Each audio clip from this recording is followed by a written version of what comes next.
जय Jawahar aspirants, welcome to Sarathi tutorials. इस MCQ session में हम देखेंगे जो पार्ट 3 की हमारी जो मेन सीरीज आई थी उसमें क्या देखा था हमने।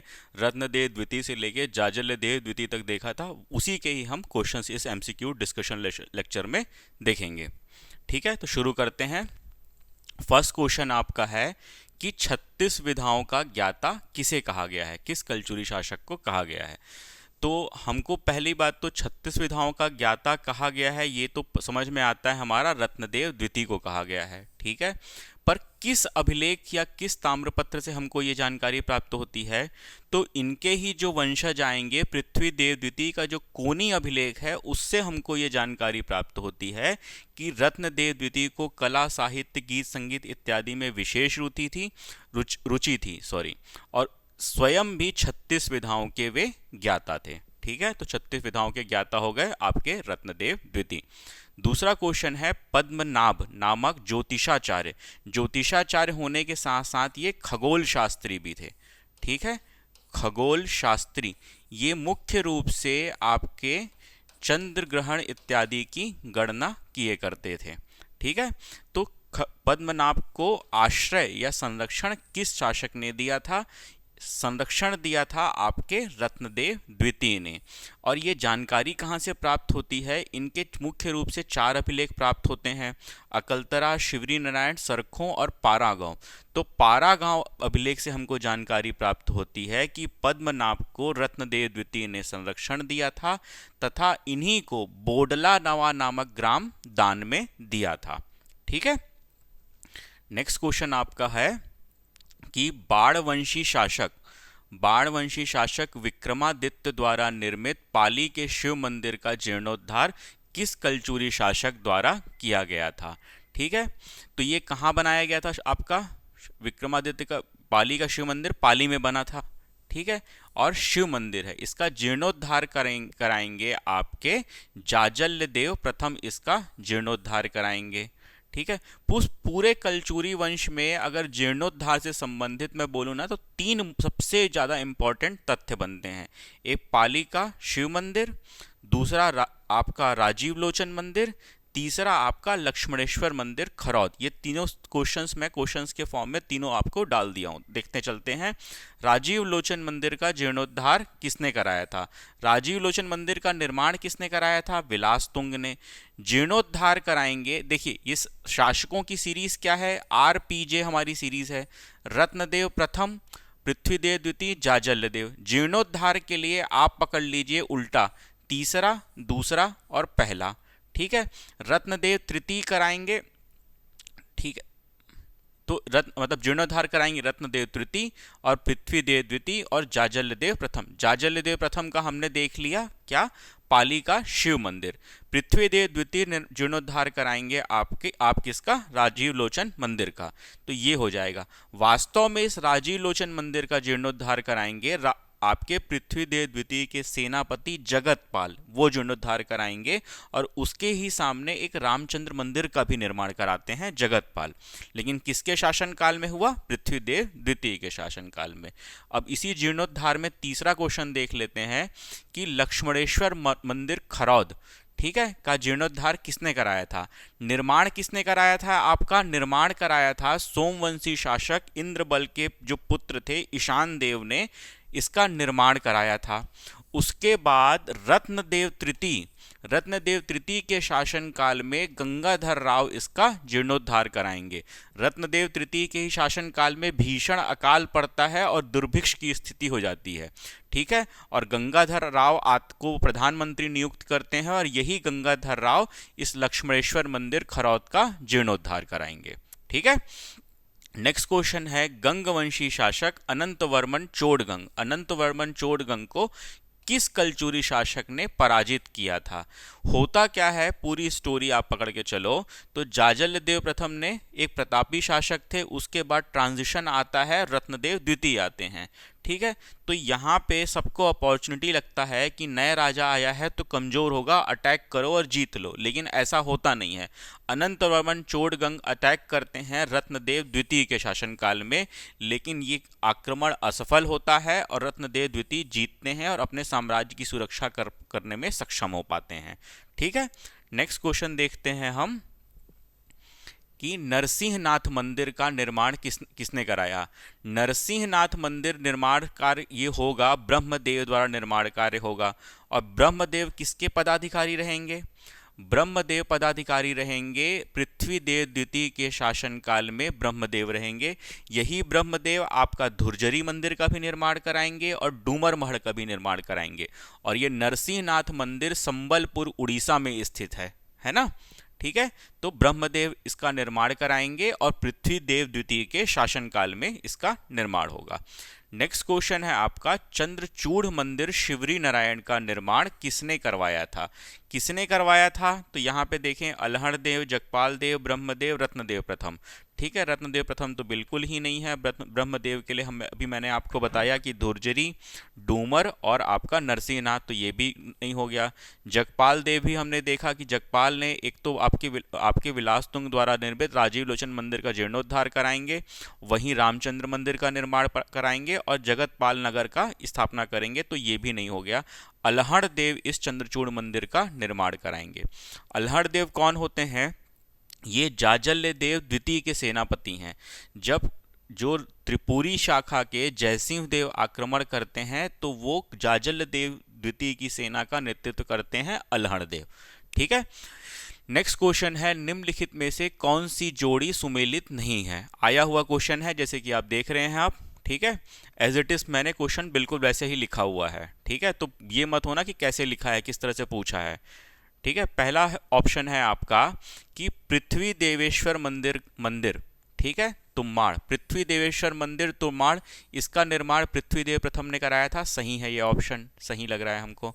लेकिन पूछा क्या है, कौन सी जोड़ी सुमेलित नहीं है पूछा है ना, तो ये ऑप्शन सही है, तो ये ऑप्शन तो पिक नहीं करेंगे। विष्णु मंदिर जांजगीर, तो जाजल्य देव प्रथम विष्णु मंदिर नकटा मंदिर का निर्माण कराएंगे, तो ये जोड़ी भी सही सुमेलित है आपकी।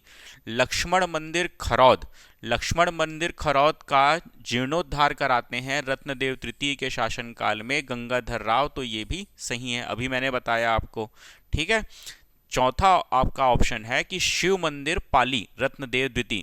ये ऑप्शन, शिव मंदिर किसने बनवाया था? बाणवंशी शासक विक्रमादित्य ने बनवाया था, और जाजल्य देव आप जो होंगे वो उसका जीर्णोद्धार कराएंगे। तो रत्नदेव तृतीय तो कहीं से यहाँ पे रिलेटेड नहीं है, तो कुल मिला के ये जोड़ी आपकी सुमेलित नहीं है, तो यही आपका आंसर हो जाएगा ऑप्शन डी, शिव मंदिर पाली रत्नदेव द्वितीय, है ना।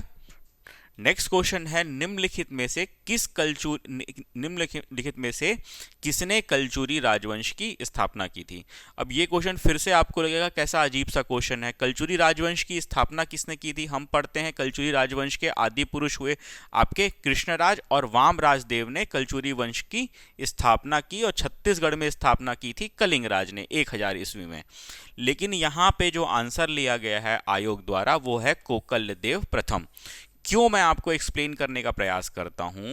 देखिए, वामराज ने कलचुरी वंश की स्थापना की, ये मानते हैं हम, लेकिन उनकी राजधानी क्या थी? पहली राजधानी उनकी कालिंजर थी और दूसरी राजधानी उनकी त्रिपुरी थी। ये कोकल्य देव प्रथम जब आएंगे, ये त्रिपुरी को अपनी मुख्य राजधानी के रूप में, या त्रिपुरी को स्थायी राजधानी के रूप में अपनी राजधानी बनाएंगे। उसके बाद कोकल्य देव कलचुरी वंश को स्थायित्व और शक्ति प्रदान करते हैं। जैसे कि इनके बारे में पढ़ा था हमने कि ये नट्टा देवी से विवाह करेंगे, चंदेल राजकुमारी, अपनी पुत्री महादेवी का विवाह कर देंगे, किससे? राष्ट्रकूट नरेश से। उसके बाद राजा भोज को भी हरा देंगे, तो काफ़ी स्ट्रांग हो जाएगा, और ये स्थायित्व प्रदान करते हैं, शक्ति प्रदान करते हैं कलचुरी वंश को। इसलिए इनको कभी कभी कोकल्य देव प्रथम को कलचुरी वंश का वास्तविक संस्थापक माना जाता है। तो अगर इस तरह से क्वेश्चन फ्रेम करके पूछता है तो कोकल्य देव प्रथम को आप आंसर लेंगे, है ना। नेक्स्ट क्वेश्चन देखते हैं आपका कि निम्नलिखित में से किस कलचुरी शासक के सर्वाधिक अभिलेख प्राप्त हुए हैं? मैक्सिमम हमको इंस्क्रिप्शन किस हमको कलचुरी शासक के प्राप्त होते हैं? यहाँ पे जो बात कर रहा है कलचुरी, तो यह आपका रतनपुर शाखा के संदर्भ में बात कर रहा है। तो पृथ्वीदेव द्वितीय जो होंगे इस वंश के, इनके सर्वाधिक 14 हमको अभिलेख प्राप्त होते हैं। कोनी अभिलेख जिसमें से सबसे ज़्यादा इंपॉर्टेंट है, जिसमें आपको अगर नेक्स्ट क्वेश्चन वही है। ठीक है, तो पृथ्वीदेव, नेक्स्ट क्वेश्चन देखते हैं, पृथ्वीदेव द्वितीय के किस अभिलेख से कृषि कार्य, ध्यान दीजिएगा, कृषि कार्य का हमको जानकारी प्राप्त होती है। तो कोनी अभिलेख जो है उनका सबसे इंपॉर्टेंट, कुल मिला के हमको पृथ्वीदेव द्वितीय के सर्वाधिक 14 अभिलेख प्राप्त होते हैं, 14 स्थानों से प्राप्त होते हैं या 14 होते हैं, ये थोड़ा सा कंफ्यूजिंग है, लेकिन 14 अभिलेख इनके प्राप्त होते हैं। कोनी अभिलेख सबसे इंपॉर्टेंट है, इसमें कृषि कार्य का उल्लेख है, भूमि मापन के लिए हल नामक इकाई का प्रयोग किया गया है, लेकिन यहाँ पे कहीं भी आपको पशुपालन का उल्लेख इस आपके कोनी अभिलेख में प्राप्त नहीं होता है। एक और फैक्ट हमको मिलता है कि सर्वाधिकारीन पुरुषोत्तम, ये क्वेश्चन पूछा हुआ है, ठीक है, बहुत इंपॉर्टेंट नहीं है, सर्वाधिकारीन पुरुषोत्तम, ठीक है, पुरुषोत्तम को सलोनी नामक ग्राम दान में देते हैं। कौन सा ग्राम? सलोनी, ठीक है। कौन है ये? अधिकारी हैं, सर्वाधिकारीन है, पुरुषोत्तम को सलोनी नामक ग्राम दान में देने का उल्लेख भी हमको कोनी अभिलेख से प्राप्त होता है। देख लीजिए, स्क्रीनशॉट ले लीजिए, ठीक है। चलिए नेक्स्ट क्वेश्चन देखते हैं। अमोदा ताम्रपत्र के अनुसार थीरू नामक व्यक्ति ने किस कलचुरी शासक को बंदी बना लिया था? तो कमजोर होने का क्रम हमारा जो प्रारंभ होता है ना कलचुरी राजवंश में, वो आपका जाजल्यदेव द्वितीय से होगा, ठीक है। जाजल्यदेव द्वितीय, एक तो छोटे भाई रहते हैं, पृथ्वीदेव द्वितीय के छोटे पुत्र रहते हैं, बड़े भाई वहाँ गंगवंशियों का दमन करने चले जाते हैं। तो थीरू नामक एक जो व्यक्ति रहता है वो जाजल्यदेव द्वितीय को बंदी बना लेता है, ये हमको जानकारी प्राप्त होती है, ठीक है। तो ऑप्शन हो जाएगा आपका जाजल्यदेव द्वितीय, ऑप्शन डी, ठीक है। नेक्स्ट क्वेश्चन है ज्योतिषाचार्य राघव, ज्योतिषाचार्य राघव और पुरोहित नामदेव को बुंदेरा नामक ग्राम दान का उल्लेख किस कलचुरी शासक ने ये दान दिया था? ठीक है, तो जाजल्यदेव ने ये दान दिया था, जाजल्यदेव द्वितीय, ठीक है। ऑप्शन हो जाएगा आपका बी, जाजल्यदेव द्वितीय। लेकिन ये जानकारी हमको कहाँ से प्राप्त होती है? तो जाजल्यदेव द्वितीय का ही एक ताम्रपत्र है समडील, ठीक है, समडील, समडील या ठीक है। तो इस समडील ताम्रपत्र से ही हमको जानकारी प्राप्त होती है कि ज्योतिषाचार्य राघव और पुरोहित नामदेव को बुंदेरा नामक ग्राम दान में दिया था जाजल्यदेव द्वितीय ने, है ना। तो नेक्स्ट क्वेश्चन देखते हैं। त्रिपुरी नरेश गयाकर्ण ने रतनपुर शाखा के किस कलचुरी शासक पर आक्रमण किया था? तो यहाँ पे आपको थोड़ा सा बताता हूँ। वही जाजल्यदेव प्रथम ने स्वतंत्र शासन की घोषणा कर दी, त्रिपुरी के कलचुरी वंश थी उसकी अधिसत्ता को अस्वीकार कर दिया, सिक्के वगैरह जारी किए। अब चूंकि जाजल्यदेव प्रथम बहुत स्ट्रांग था, इसलिए उस टाइम पे उसके ऊपर तो त्रिपुरी की शाखा ने कोई प्रतिरोध नहीं दिखाया, कोई अटैक नहीं किया। लेकिन जैसे ही जाजल्यदेव प्रथम चले जाते हैं, कहाँ चले जाते हैं? वन को चले जाते हैं, मकर ध्वज नामक जोगी के साथ अपने जीवन के आखिरी चरण में। तो उसके बाद जब अगले शासक बनते हैं रत्नदेव द्वितीय, तो उनको क्या लगता है, मौका है यहाँ पे अटैक करो और वापस से अधिसत्ता स्वीकार करवा दो। लेकिन यहाँ पे रत्नदेव द्वितीय जो है बिल्कुल अपना शौर्य का परिचय देते हैं, अपने साम्राज्य की रक्षा करते हैं और गयाकर्ण को पराजित करते हैं। तो गयाकर्ण ने किसके शासनकाल में आक्रमण किया था? रत्नदेव द्वितीय के शासनकाल में गयाकर्ण ने आक्रमण किया था, किंतु पराजित हुआ था, ठीक है।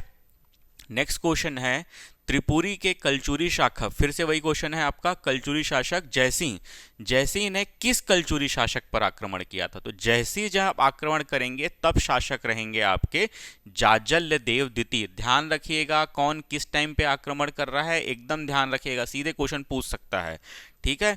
जाजल्यदेव द्वितीय के टाइम पे जयसिंह आक्रमण करेंगे, त्रिपुरी के कलचुरी वंश के शासक हैं ये। इस टाइम पे जाजल्यदेव की सेना का नेतृत्व कौन करेगा? अल्हड़देव, वही अल्हड़देव जो नरसिंहनाथ चंद्रचूड़ मंदिर का निर्माण करते हैं आपका, वही अल्हड़देव इनकी सेना का नेतृत्व करेंगे। शिवरी नारायण के आसपास इनका युद्ध होगा, जयसिंह और अल्हड़देव का। अल्हड़देव इस युद्ध में वीरगति को प्राप्त होंगे, वीरगति में प्राप्त होने के बाद उनकी तीनों रानियां सती हो जाएंगी और छोटी रानी के पुत्र जो होंगे आमरदेव, उसको जाजल्यदेव द्वितीय गोद लेंगे और अपने पुत्रवत उसका लालन पालन करेंगे, ठीक है। तो हो गया ये आपका जाजल्यदेव द्वितीय। नेक्स्ट क्वेश्चन देखते हैं। त्रिपुरी नरेश जयसिंह के, सारी वही कहानी जो मैंने बताई वही क्वेश्चन है कि त्रिपुरी नरेश जयसिंह के विरुद्ध युद्ध में जाजलदेव द्वितीय की सेना का नेतृत्व किसने किया था? अभी हमने देखा अल्हड़ देव ने किया था। और युद्ध कहाँ पे हुआ था? शिवरी नारायण के आसपास युद्ध हुआ था, और इस युद्ध में अल्हड़ देव वीरगति को प्राप्त होते, रानियां सती हो गई थी, उनके पुत्र अमरदेव को जाजलदेव द्वितीय ने गोद ले लिया था। लास्ट क्वेश्चन आपका है, निम्नलिखित में से कौन कलचूरी नरेश जीवन के अंतिम चरण में वानप्रस्थ आश्रम के अंतर्गत मकर ध्वज नामक जोगी के साथ चले गए थे? मकर ध्वज नामक जोगी के साथ। तो हमने देखा था जाजलदेव प्रथम अपने जीवन के अंतिम चरण में, याद देखिए वहां पे आपको एक फोटो दिखेगी, एक जोगी के साथ एक राजा जा रहे हैं, उसमें मेन लेक्चर में हमने लगाई थी। ठीक है, जब थर्ड लेक्चर शुरू की है तब मैंने फर्स्ट स्लाइड हमारी वही थी, है ना। तो मकर ध्वज नामक जोगी के साथ चले गए थे हमारे जाजलदेव प्रथम। कहाँ पे है ऑप्शन हमारा? ऑप्शन डी, जाजलदेव प्रथम। ठीक है, यहाँ पे ख़त्म होता है। आंसर की ले लीजिए। होपफुली आप लोगों को ये चीज़ बेनिफिशियल लग रही होगी। अब यहाँ पे हर लेक्चर में आपको मैं बोलूँगा कि प्री बहुत पास आ गया है, लगे रहिए एग्ज़ाम में, क्विट नहीं करना है, मोटिवेटेड रहना है चीज़ों को, और पेशेंस के साथ चीज़ों को पढ़ते जाइए, रिवीजन लगा करते रहिए बार बार, फॉर श्योर आपको सक्सेस मिलेगी। ठीक है, जय हिंद, जय छत्तीसगढ़।